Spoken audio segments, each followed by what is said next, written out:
ಇಲ್ಲಿ ಅವ್ರ ಮಂದಿ ಎಷ್ಟಿದ್ದಾರೆ, ಜನ ಎಷ್ಟಿದ್ದಾರೆ, ವಸತಿ ಏನು, ಅವ್ರ ಉದ್ಯೋಗ ಏನು ಮಾಡ್ತಾರೆ, ಅದರೊಂದು ಸರ್ವೆ ಮಾಡುವಂಥದ್ದು. ಎರಡನೇದು ಏನಪ್ಪ ಅಂತಂದ್ರೆ ಈ ಒಂದು ಜನಸಂಖ್ಯೆ ಎಷ್ಟದ, ಅವ್ರ ವೈಯಕ್ತಿಕ ಏನಪ್ಪ ಅಂದ್ರೆ ಅವ್ರ ವಯಸ್ಸು, ಹೆಸರು, ಲಿಂಗ, ಹುಟ್ಟಿದ ತಾರೀಕು, ದಿನಾಂಕ, ಮನೆ ಮುಖ್ಯಸ್ಥರ ಸಂಬಂಧ, ವೈವಾಹಿಕ ಸ್ಥಿತಿ, ಶಿಕ್ಷಣ, ಉದ್ಯೋಗ, ಧರ್ಮ, ಜಾತಿ, ಪಂಗಡ, ಅಂಗವೈಕಲ್ಯ ಇವೆಲ್ಲ ಸಂಗ್ರಹ ಮಾಡ್ಕೊಂಡು ಎರಡೇ ಸಲ ಹಿಂಗೆ 2 ಭಾಗ ಮಾಡಿ 2026ಕ್ಕೆ ಆರಂಭವಾಗಿ 2027 ಮುಗಿಯುವಂಥ ಒಂದು ಜನಗಣತಿಗೆ, ಜಾತಿ ಜನಗಣತಿಗೆ ಒಪ್ಪಿಗೆ ನೀಡಿದ್ದು. ಇದು BJPಗೆ ಒಂದು ರೀತಿಯಿಂದ ಪ್ಲಸ್ ಪಾಯಿಂಟ್ ಆಗು ಎಲ್ಲ ಸಾಧ್ಯಗಳು ಹೆಚ್ಚಾಗಿದ್ದಾವೆ. ಇದನ್ನು ಕಾಂಗ್ರೆಸ್ಸಿನ ಇದು ಪ್ರಯತ್ನ ಇತ್ತು, ಅದು ಇವು ಕಸುವಂಥ ಪ್ರಯತ್ನ ಮಾಡಿದ್ದಾರೆ. ಇವತ್ತು ಇನ್ನು ಕಾಂಗ್ರೆಸ್ ಇದಕ್ಕೆ ಯಾವ ರೀತಿಯಾಗಿ ಸ್ಪಂದಿಸ್ತದೆ, ಯಾವ ರೀತಿಯಾಗಿ ಹೋರಾಟ ಮಾಡ್ತದೆ, ಏನು ಎಂತೂ ಸಹಿತ ಅಷ್ಟು ಮುಖ್ಯ ಅದ. ಮತ್ತು ಟೈಮ್ ಬಾಂಡ್ ಹಾಕ್ಕೊಂಡಿದ್ದಾರೆ, ಆ ಟೈಮ್ದಾಗ ಇದು ಮುಗಿಬೇಕು. ಯಾಕಂದ್ರೆ ಫಸ್ಟ್ ಟೈಮ್ 1931 ನಂತರ ಇಲ್ಲೇ ಜಾತಿ ಗಣತಿ ಆಗಲಿಕ್ಕತ್ತದ.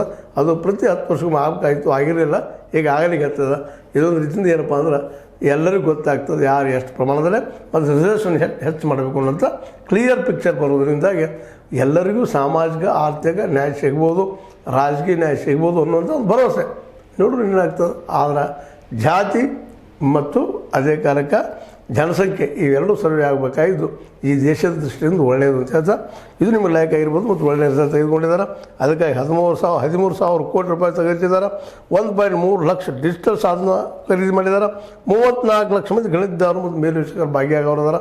ಇವರೆಲ್ಲರೂ ಕೂಡ ಈ ದೇಶದ ಜನಸಂಖ್ಯೆ ಮತ್ತು ಜಾತಿ ಇವುಗಳ ಸಮೀಕ್ಷೆ ಮಾಡುವ ತಯಾರಿ ನಡೆಸಿದ್ದಾರೆ ಅಂತ ಹೇಳ್ತಾ ಇದು ಇವತ್ತಿನ ಡೆವಲಪ್ಮೆಂಟ್. ಇದು ನಿಮ್ಗೆ ಲೈಕ್ ಆಗಿರ್ಬೋದು. ಲೈಕ್ ಮಾಡಿ, ಶೇರ್ ಮಾಡಿ, ಕಮೆಂಟ್ ಮಾಡಿದಾಗ ಸಬ್ಸ್ಕ್ರೈಬ್ ಆಗೋದು ನಿಲ್ಲಿಸಬೇಡ್ರಿ. S60 ನ್ಯೂಸ್ ಇರ್ತದೆ. ಸೀತಾರಾಮ ಸತ್ಯಕ್ಕೆ ವಂದನೆಗಳು.